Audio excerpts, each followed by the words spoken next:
اعوذ باللہ من الشیطان الرجیم بسم اللہ الرحمن الرحیم یا ایہا الناس ضرب مثل فاستمعوا لہ۔ اے لوگو، ایک مثال بیان کی جاتی ہے، بس ذرا توجہ سے سنو۔ ان الذین تدعون من دون اللہ لم یخلقوا ذبابا ولو اجتمعوا لہ۔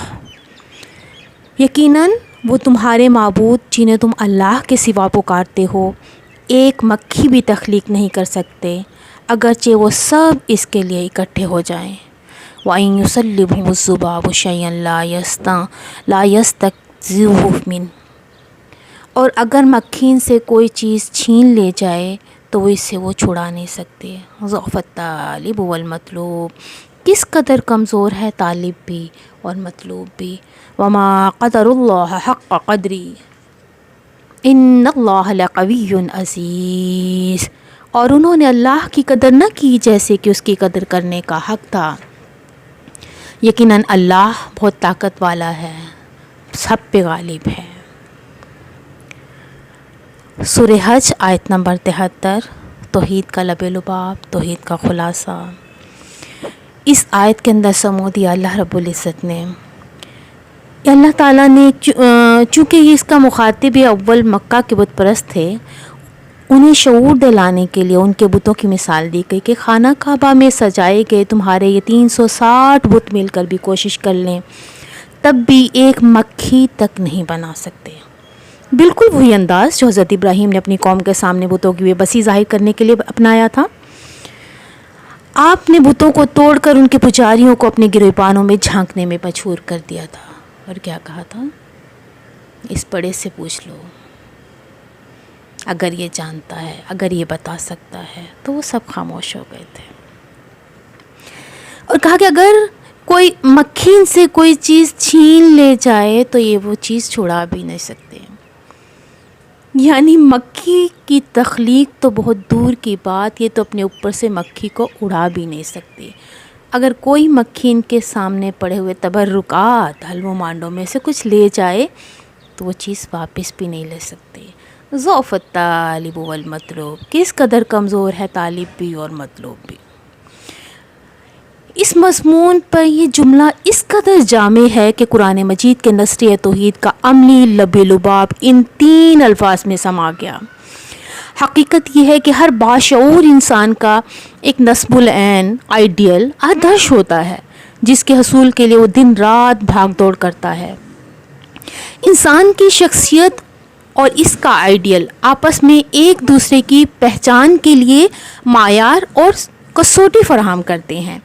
کسی انسان کا معیار اس کے آئیڈیل سے پہچانا جاتا ہے، اور کسی آئیڈیل کا معیار اس کے چاہنے والے کے معیار سے پرکھا جاتا ہے۔ اگر کسی انسان کا آئیڈیل گھٹیا ہے تو لازماً وہ انسان خود بھی اسی سطح پہ ہوگا، اور کسی کا آئیڈیل اعلیٰ ہے تو وہ خود بھی اعلیٰ شخصیت کا مالک ہوگا۔ اس اصول پر ان لوگوں کے ذہنوں کا معیار اور سوچوں کی سطح کا اندازہ لگایا جا سکتا ہے جو پتھر کی بتوں کو اپنے معبود سمجھ کے اس کے آگے جھکتے ہیں۔ جس طالب کا مطلوب اور آئیڈیل ایک ایسا بے جان مجسمہ ہے جو اپنے اوپر سے ایک مکھی تک کو نہیں اڑا سکتا، تو اس کی اپنی شخصیت کا کیا عالم ہوگا۔ یہی مضمون ذرا مختلف انداز میں سورہ بقرہ کی آیت 165 میں آیا۔ وَمِنَ النَّاسِ مَن يَتَّخِذُ مِن دُونِ اللَّهِ أَندَادًا يُحِبُّونَهُمْ كَحُبِّ اللَّهِ۔ کہ لوگوں میں سے کچھ لوگ ایسے بھی ہیں جو اللہ کے مد مقابل کچھ معبود بنا کر ان سے ایسی محبت کرنا شروع کر دیتے ہیں جیسے اللہ سے محبت کرنی چاہیے۔ حالانکہ اس کے برعکس توحید کا مطلب تو سبق تو یہ ہے نا، لا محبوب الا اللہ، لا مقصود الا اللہ، لا مطلوب الا اللہ۔ یعنی انسان کا محبوب، مقصود، مطلوب صرف اللہ ہو، باقی کوئی شے مطلوب و مقصود نہیں، باقی سب ذرا ہیں۔ انسان کو زندہ رکھنے کے لیے اور اپنی ضروریات زندگی پوری کرنے کے لیے مختلف ذرائع سے مدد لینی پڑتی ہے۔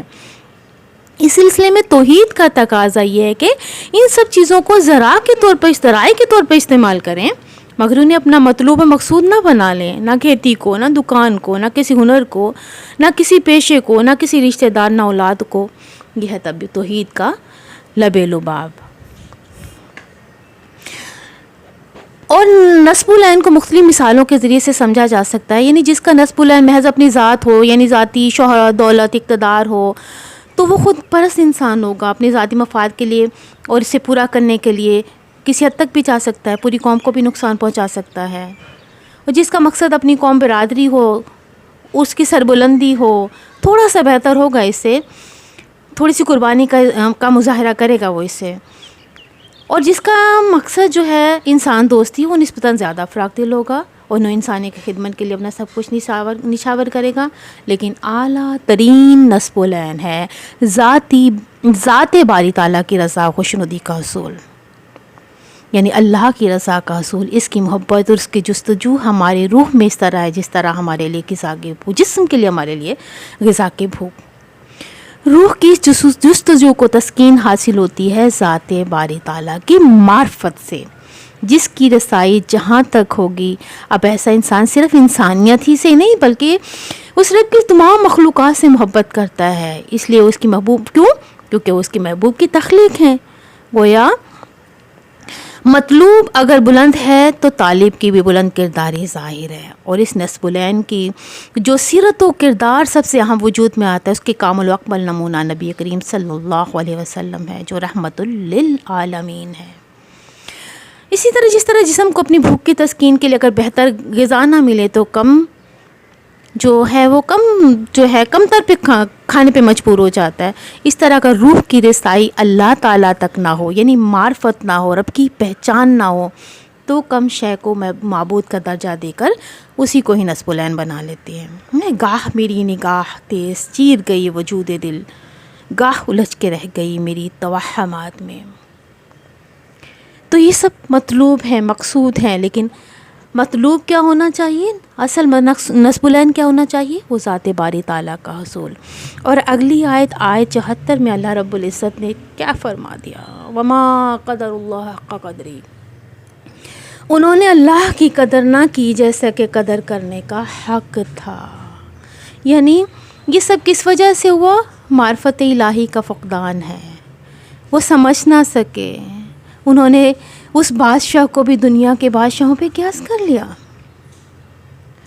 جس طرح دنیا میں شہزادے شہزادیاں ہیں، انہوں نے بھی اللہ کے ساتھ حضرت عیسیٰ، حضرت عزیر علیہ السلام کو اللہ کے بیٹے بنا دیا، کسی نے فرشتوں کو بیٹیاں بنا دیا۔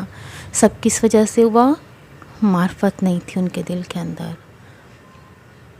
انہوں نے بھی کہہ دیا کہ کچھ خاص مقربین ہوں گے اللہ کی بارگاہ میں، تو انہی کے آگے سجدے ٹیک کر لیں، انہی کے آگے ماتھے ٹیک لیں تو شاید ہماری جو ہے وہ مرادیں بھر آئے ہیں۔